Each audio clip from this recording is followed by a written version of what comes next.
tous, bienvenue sur cette nouvelle vidéo et bienvenue à toi si jamais tu découvres cette chaîne.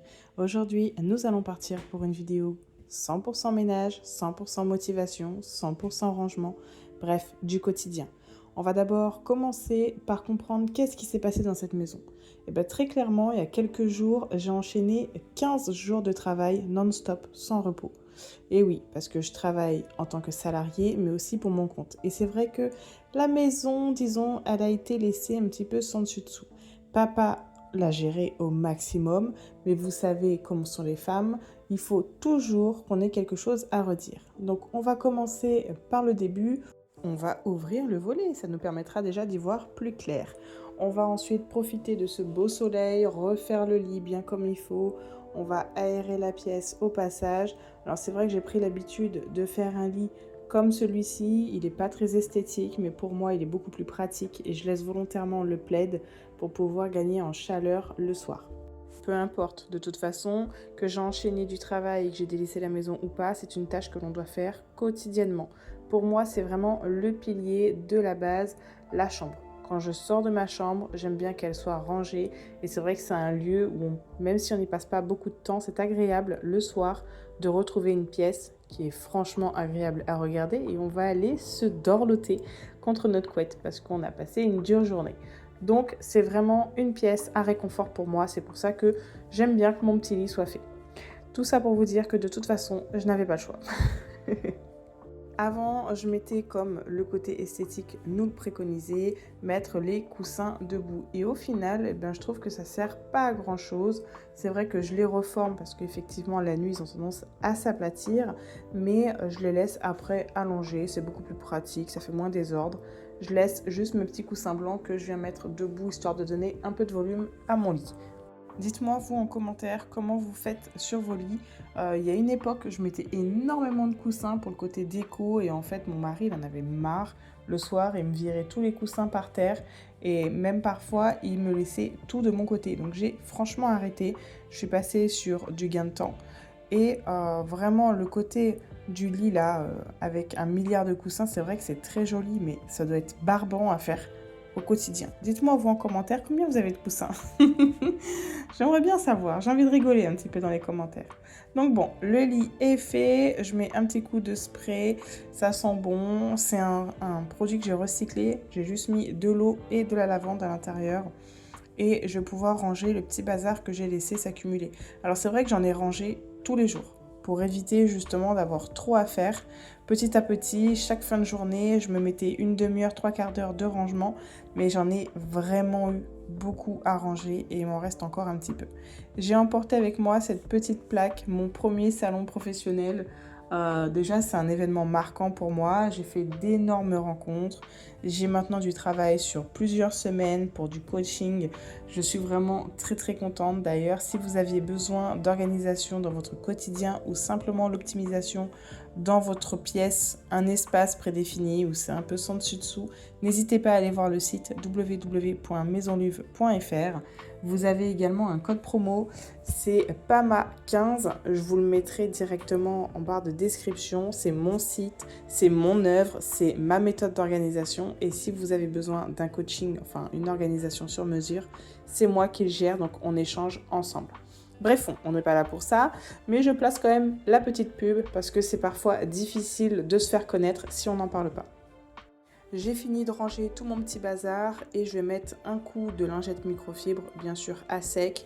Il n'y a rien comme produit à mettre parce que j'ai juste besoin de dépoussiérer et je vais pouvoir remettre tous mes petits bibelots, enfin version miniature, parce que comme je le dis souvent, le minimalisme, c'est pas un effet de tendance, c'est vraiment un côté pratique. Alors oui, il y a quand même le côté esthétique, je l'entends bien, mais on évite la surcharge visuelle et tout ça, c'est par cet aspect de minimalisme.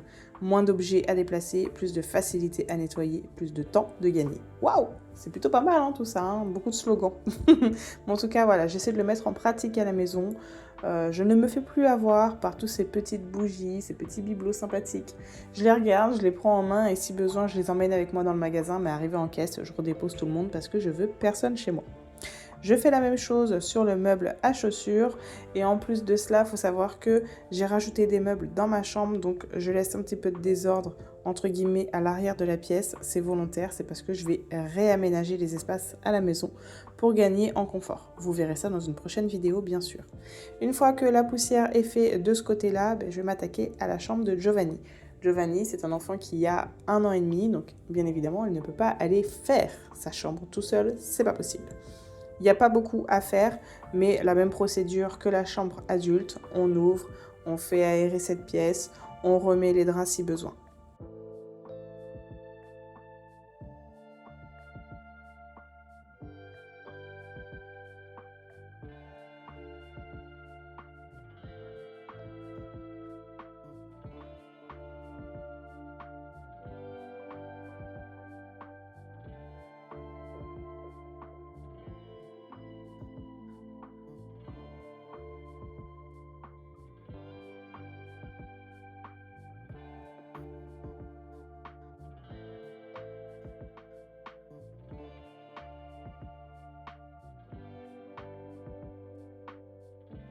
Je suis totalement pour la créativité des enfants. Je veux bien qu'on ait des crés à la maison parce que ça s'efface rapidement. Mais quand même, faites un effort côté artistique. Ils ont fait que du gribouillis. Et c'est même pas Giovanni qui a fait ça, ce sont les plus grands. 13 ans et 10 ans. Ce sont leurs œuvres. Oh là là. Bon, un petit coup de vinaigre blanc dilué dans de l'eau avec une lingette microfibre. Et le tour est joué, il n'y a plus aucune trace sur le tableau. C'est nickel. Je mets un petit peu d'ordre aussi dans cette pièce. Layana qui a 4 ans. Et oui, j'ai 4 enfants. Je sais, j'ai tendance à vous perdre, mais j'ai aussi une enfant en bas âge, une fille qui vient déposer tout son bazar dans son ancienne chambre, qui est actuellement la chambre de Giovanni. J'ai rien fait pour vous soulager point de vue logistique familiale là, je sais bien. C'est pas grave. Le but étant, c'est que j'ai rangé cette pièce. Je mets encore une fois un coup de lingette microfibre sèche pour enlever la poussière.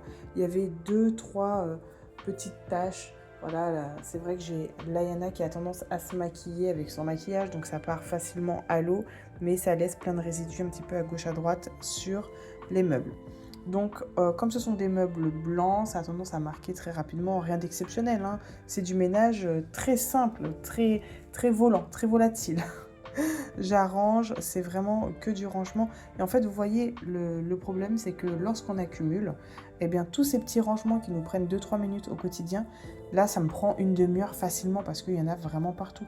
C'est pour ça que j'ai tendance à râler en disant que les enfants sont capables de pouvoir ranger leurs affaires. Si tu as été capable de le prendre, tu es capable de le ranger. Et ça, même ma fille de 4 ans, elle range. C'est obligatoire à la maison. Nous vivons tous dans la même maison. Nous devons tous participer. Alors bien sûr, à son échelle. Hein, on ne va pas lui demander d'aller faire les poussières, elle a 4 ans. Mets un petit coup sur les cadres pendant que Giovanni joue dans la petite balançoire et je bascule dans le salon. Le salon, il est très clairement rangé. Il y a toujours 2-3 saletés sur la table parce que ce sont les plus grands enfants qui nettoient la table après de l'avoir débarrassée. Et je viens disposer tout ce que j'ai été acheté ce matin. Pour comprendre ma journée, je me suis préparée, j'ai emmené les enfants à l'école et ensuite je suis passée vite fait à grands frais et chez Action parce qu'il me fallait 2-3 broutilles pour l'anniversaire de ma sœur. J'ai également pris des petits confettis parce que ça va être la période de carnaval et on va participer au carnaval de l'école, donc ça me semblait plutôt sympathique d'avoir nos propres confettis. Et j'ai pris 2-3 chocolats parce que bien évidemment Pâques va arriver et j'ai trouvé ce petit savon de fioul mais en stick. J'ai l'habitude de l'utiliser à la maison comme nous toutes majoritairement. Et je viens nettoyer, en fait, détacher mes vêtements avec une brosse à dents. Donc là, avec le stick, ce sera beaucoup plus pratique. Je vais mettre tout ce que j'ai accumulé, qui n'a pas été mis dans la poubelle, recyclable. Donc tout ce qui était plastique, qui était sur le côté, en fait, de ma table, c'est bon, c'est parti à la poubelle, on n'en parle plus. Je vais ensuite mettre un petit coup dans la salle de bain, étant donné que maman n'était pas là pour gérer la logistique, les gels douche sont vidés. Dans le lave-main, c'est pareil, il n'y a plus rien, on est à sec. Il faut savoir que ça, c'est une tâche que je fais environ une fois par semaine, ou voire toutes les 2 semaines. C'est le réapprovisionnement des produits. Voilà, on utilise tous le même produit. J'essaie de prendre un produit toujours pH neutre qui peut être adapté à tout type de peau. Comme ça, je ne rencontre pas de difficultés. Tout le monde peut l'utiliser. Ça me fait un seul produit universel. C'est pratique. Je vais ensuite m'attaquer à ma tâche quotidienne et cette tâche, si jamais je l'oublie, je la loupe, ou je veux simplement pas la faire, franchement, ça va désordonner toute ma routine quotidienne, ma routine de la semaine. Ça paraît pas, mais une machine de louper, c'est vite le fléau chez moi parce que j'en fais 2 par jour. Et on se garde cette petite pièce, rien que pour les yeux, c'est magnifique. Waouh, incroyable. C'est vraiment très sale. C'est tout simplement après un repas. Voilà, c'est ce qui se produit tous les jours dans une maison. Nous sommes constamment en train de nettoyer parce que nous sommes constamment en train d'utiliser notre maison. Il n'y a rien d'anormal. Par contre, ce qui est anormal, c'est d'avoir des stores en rouleur aussi sales. Ok, ils sont blancs, mais quand même, faut pas exagérer. Ils sont jaunes. Et en plus de ça, ils sont pleins de gras et pleins de poussière. Donc là, stop, on va trouver une solution. Je laisse de côté, je vais m'en occuper après. Je vais me charger d'abord du plus important parce que je fonctionne toujours par priorité. On va s'occuper de la vaisselle et d'un petit peu de rangement pour avoir une cuisine de nouveau clean. C'est important parce que les enfants sont à la sieste, mais ça ne va pas durer.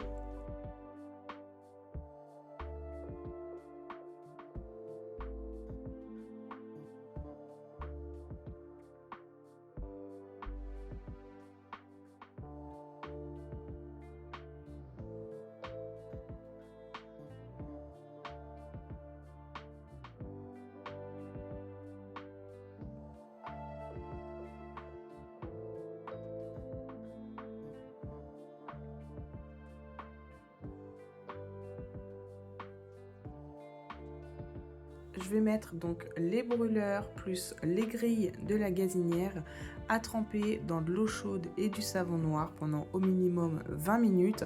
Ça va venir décoller les saletés, ça va dégraisser et en plus de ça, c'est un super agent nettoyant donc ça sera facile pour nettoyer car le travail sera déjà à moitié fait. Il faut savoir que le problème, pourquoi on n'arrive pas à entretenir ce type de grille, c'est parce que c'est souvent trop négligé. Si vous le faites que trop peu fréquemment, malheureusement, la saleté va encore et encore s'accumuler et avec la chaleur, ça va venir se coller. C'est hyper dur après à nettoyer. Enfin bref. Une fois que ça c'est à tremper, je déplace mes poubelles parce que à chaque fois, c'est toujours sale derrière. Faut croire qu'on joue au basketball dans cette maison. C'est pas grave, j'utilise l'aspirateur laveur pour ramasser et nettoyer un petit peu ce qu'il y a en bas. Et lorsque je déplace mes poubelles, je m'aperçois qu'en fait, le mur aussi, il est extrêmement sale. Mais waouh, c'est pas possible! Donc, preuve à la pluie, j'ai filmé, vous voyez donc les taches, vous voyez les saletés, les dégoulinures, comment on dit ça? Je ne sais pas trop. Bref, vous avez compris. Les coulures, je sais pas. Oh, ça me perturbe. Les traces sur le PVC. Donc là, je vais y remédier et de suite. Une lingette mouillée avec de l'eau et du vinaigre blanc. On va s'attaquer à ce petit côté de PVC bien sale, bien encrassé et surtout on va éviter qu'il jaunisse. C'est pour ça que j'utilise le vinaigre blanc. On va ensuite donc réaliser des petites rotations parce que ça permet de décoller les tâches beaucoup plus facilement. Et puis je sais pas, c'est un mouvement que j'ai pour habitude de faire. Quand j'ai travaillé dans le bio-nettoyage à l'époque, il fallait fournir des mouvements en rotation ou en 8 ou en S. Donc voilà, c'est des restes qui sont encore là aujourd'hui. Une fois que c'est nettoyé, je peux replacer les poubelles et là maintenant je vais pouvoir faire ouf. Ah non, mince, j'avais oublié les stores. Donc je pensais que c'était une affaire plutôt facile, mais il m'a fallu quand même plusieurs minutes pour pouvoir les enlever. Et je sais que j'ai mis plusieurs minutes pour les enlever, je mettrai plusieurs minutes pour les remettre. Une fois le processus achevé, je vais pouvoir donc les prendre. Et pendant que je les prends, je suis en train de réfléchir à comment je vais réellement nettoyer ça. Parce que dans ma tête, j'ai déjà la vision.